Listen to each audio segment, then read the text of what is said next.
Hey guys, we're at the old Japanese farmhouse. We're looking at an internal sliding door between the kitchen and the hall, and it hasn't been sliding very well. Put it up on its side and had a look at it.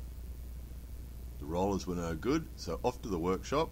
Rollers, wait a moment, we have some rollers. Again, that the old man who used to own the farmhouse had 100 of everything, so in amongst all his stuff were some rollers that we've used a lot. When you have these old houses in Japan, they've got sliding doors all over the place.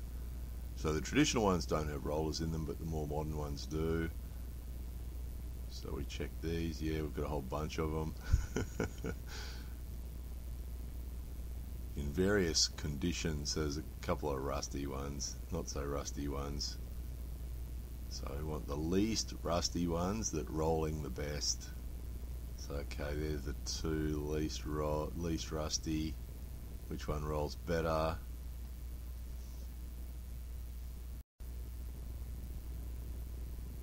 It's going to be that one. So just checking, there's the piece that fell off the old one that was so falling apart. Just checking the diameter. That's right.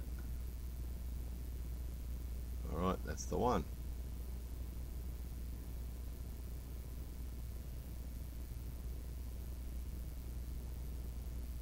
So interestingly, quite often with these rollers, you find that they're just sitting, they've been sort of embedded into the bottoms of the doors, and quite often not held in with screws at all, and that was the case this time too.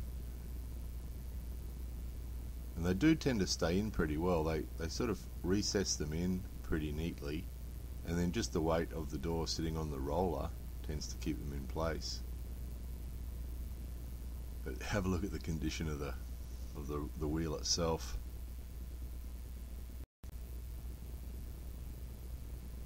So in with the new one, which was the right size and did slide in pretty well.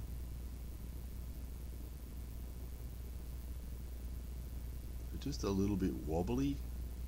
So usually when we replace these, we do put screws in the bottom to hold them in. We sort of know why they don't.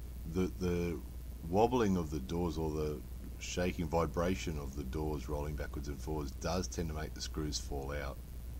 So that's probably why they avoid putting screws in if they can, but we just find that it keeps it more stable, and you have it slides more smoothly if you put a couple of screws in there to stabilize it. And then notice the bottom one looked okay at first, but no, wait a minute, that's no good. So alright, that's got to go too. Back to the workshop. Got another one, brought it back, 4 screws, boom boom boom.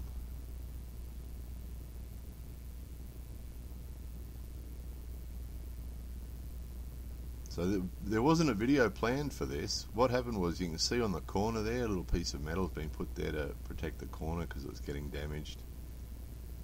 And in doing that, I had a look at the rollers and noticed, yeah, that's why it's sliding so badly. So the guys, there's 2 people that like these old farmhouse videos, the unskilled labourer videos, so broke out the camera. So there we go, a couple of screws in there to hold it in place. Make sure the wheels are sliding well. And then this track that it slides back and forth on had lost a nail, so it was a bit wobbly.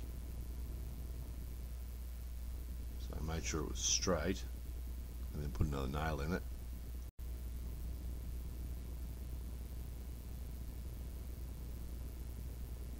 Sort of smoothed the head of the nail a bit so it didn't damage the rollers as they went past. You get used to working on sliding doors in these old houses. There's sliding doors all over the place, and sliding windows, of course. Smooth. So we've been putting up with that for 10 years or 9 years. That door, it was always a bit rough, and just smooth as silk now. It's a beautiful thing.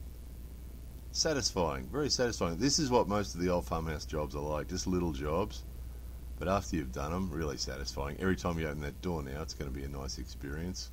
Anyway, there it was. More videos coming soon.